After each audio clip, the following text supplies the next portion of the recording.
इंसाफ मिलने की उम्मीद है तो ਪਹਿਲਾਂ ਤੇ ਕਾਂਗਰਸ ਸਰਕਾਰ ਨੇ ਇਨਸਾਫ ਦਿੱਤਾ ਹੀ ਨਹੀਂ ਕਿਉਂਕਿ ਜਦੋਂ ਉਹਨਾਂ ਦੇ ਬੰਦੇ ਸਾਰੇ ਸੀ ਉਹ ਕਰਨ ਵਾਲੇ ਵੀ ਉਹ ਸੀ। ਬਾਅਦ ਚ ਬੀਜੇਪੀ ਦੀ ਸਰਕਾਰ ਆਈ ਤੇ ਥੋੜੀ ਜੀ ਆਸ ਵੱਜੀ। ਪਿਛਲੀ ਵਾਰੀ 40 ਹੋ ਗਏ ਸੀ, ਹੁਣ 41 ਹੋ ਜਾਣੇ ਆ, 45 ਵੀ ਹੋ ਜਾਣੇ, 50 ਵੀ ਹੋ ਜਾਣਾ। ਫਿਰ ਕੋਈ ਗਵਾਹ ਨਹੀਂ ਲੱਭਣਾ।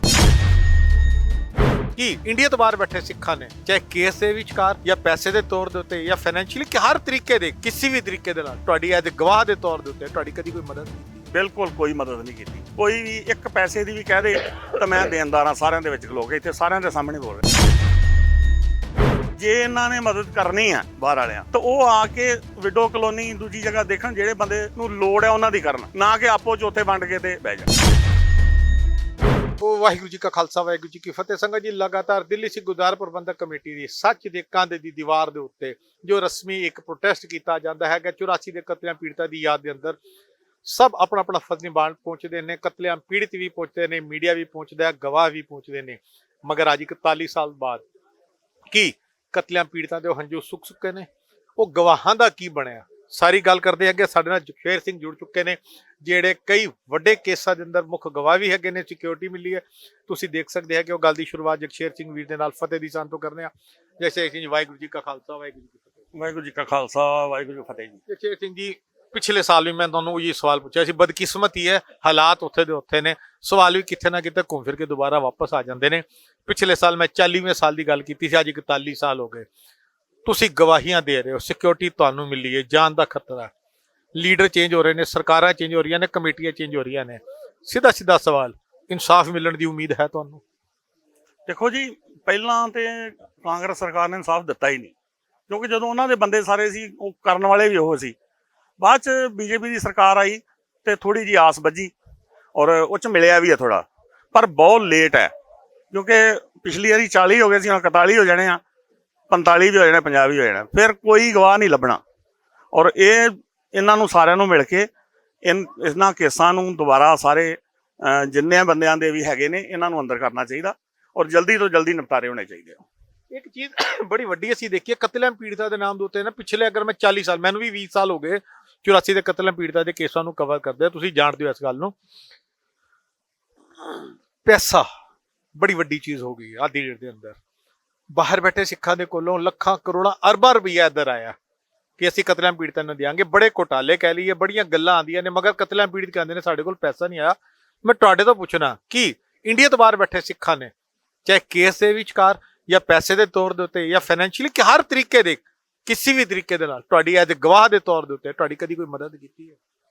ਦੇਖੋ ਜੀ, ਬਿਲਕੁਲ ਕੋਈ ਮਦਦ ਨਹੀਂ ਕੀਤੀ। ਕੋਈ ਵੀ ਇੱਕ ਪੈਸੇ ਦੀ ਵੀ ਕਹਿ ਦੇ ਤਾਂ ਮੈਂ ਦੇਣਦਾਰ ਹਾਂ। ਸਾਰਿਆਂ ਦੇ ਵਿੱਚ ਖਲੋ ਕੇ ਇੱਥੇ ਸਾਰਿਆਂ ਦੇ ਸਾਹਮਣੇ ਬੋਲ ਰਿਹਾ। ਹਾਂ, ਇੰਨਾ ਜ਼ਰੂਰ ਆ ਬਾਹਰੋਂ ਪੈਸੇ ਇਕੱਠੇ ਕਰਦੇ ਆ, ਪਤਾ ਨਹੀਂ ਕੀ ਕਰਦੇ ਆ।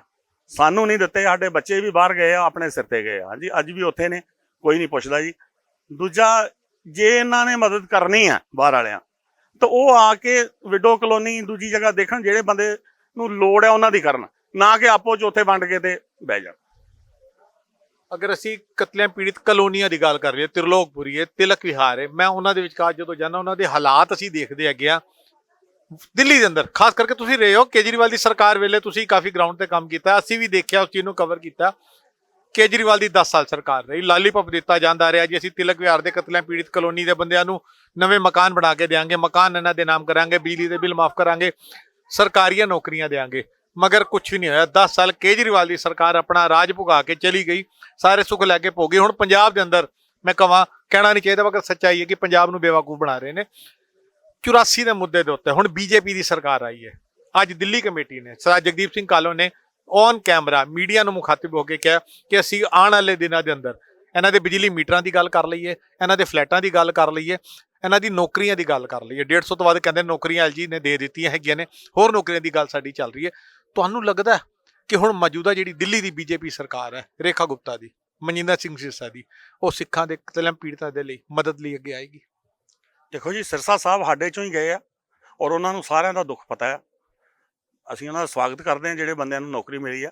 ਬਾਕੀ ਅੱਗੇ ਵੀ ਉਹ ਦਿਵਾਉਣ ਕਿਉਂਕਿ ਹੁਣ ਉਹਨਾਂ ਕੋਲ ਮੌਕਾ ਆ ਤੇ ਜਿੰਨਾ ਵੀ ਇਹਨਾਂ ਦਾ ਕਰ ਕਰਨ, ਨਹੀਂ ਤਾਂ ਫਿਰ ਉਹ ਗਰੀਬੀ ਤਾਂ ਹੈ ਹੀ ਆ। ਉੱਥੇ ਵਿਚਾਰੇ ਕਿੱਦਾਂ ਟਾਈਮ ਪਾਸ ਕਰਦੇ ਹੋ ਤੁਹਾਨੂੰ ਪਤਾ ਆ।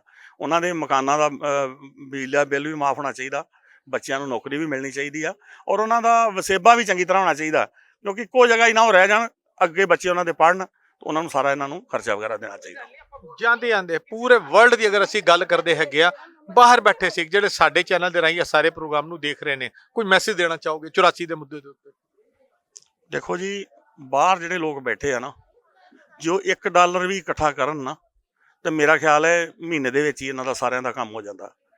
84 ਵਾਲੇ ਜਿਹੜੇ ਵਿਚਾਰੇ ਦਰ ਭਟਕਦੇ ਆ, ਤੇ ਇਹਨਾਂ ਨੂੰ ਇਕੱਠਿਆਂ ਹੋ ਕੇ ਆਪਣਾ ਇੱਕ ਬੰਦਾ ਇੱਥੇ ਕਰਨਾ ਚਾਹੀਦਾ ਜਿਹੜਾ ਵਿੱਚੋਂ ਖਾਵੇ ਨਾ ਕੁਛ, ਔਰ ਇਹਨਾਂ ਦੀ ਮਦਦ ਕਰਕੇ ਜਾਵੇ।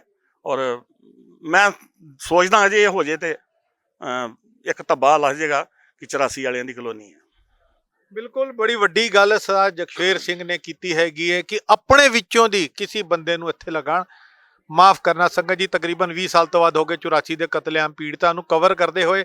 ਮੀਡੀਆ ਦੇ ਵੱਖ-ਵੱਖ ਚੈਨਲਾਂ ਦੇ ਅੰਦਰ ਚੈਨਲਾਂ ਦੇ ਲੋਗੋ ਜ਼ਰੂਰ ਬਦਲਦੇ ਰਹੇ ਨੇ, ਲੇਕਿਨ ਅੱਜ ਜਸਵਿੰਦਰ ਸਿੰਘ ਵੀ ਉੱਥੇ ਹੀ ਹੈ ਤੇ ਕਤਲੇਆਮ ਪੀੜਤ ਕਲੋਨੀਆਂ ਵੀ ਅੱਜ ਉੱਥੇ ਹੀ ਹੈਗੀਆਂ ਨੇ। ਬਦਕਿਸਮਤੀ ਹੈ ਕਿ 84 ਦੇ ਨਾਮ ਦੇ ਉੱਤੇ ਬੜੀਆਂ ਦੁਕਾਨਾਂ, ਮੈਂ ਇੱਕ ਲਫ਼ਜ਼ ਹਮੇਸ਼ਾ ਵਰਤਣਾ ਕਿ 1 ਨਵੰਬਰ 2 ਨਵੰਬਰ 3 ਤਰੀਕ ਤੱਕ ਸ਼ਟਰ ਚੁੱਕ ਦਿੱਤਾ ਜਾਂਦਾ ਦੁਕਾਨਾਂ ਦਾ, ਤੇ ਉਸ ਤੋਂ ਬਾਅਦ ਫਿਰ ਕਤਲੇਆਮ ਪੀੜਤਾਂ ਨੂੰ ਕੋਈ ਨਹੀਂ ਚੁੱਕਦਾ।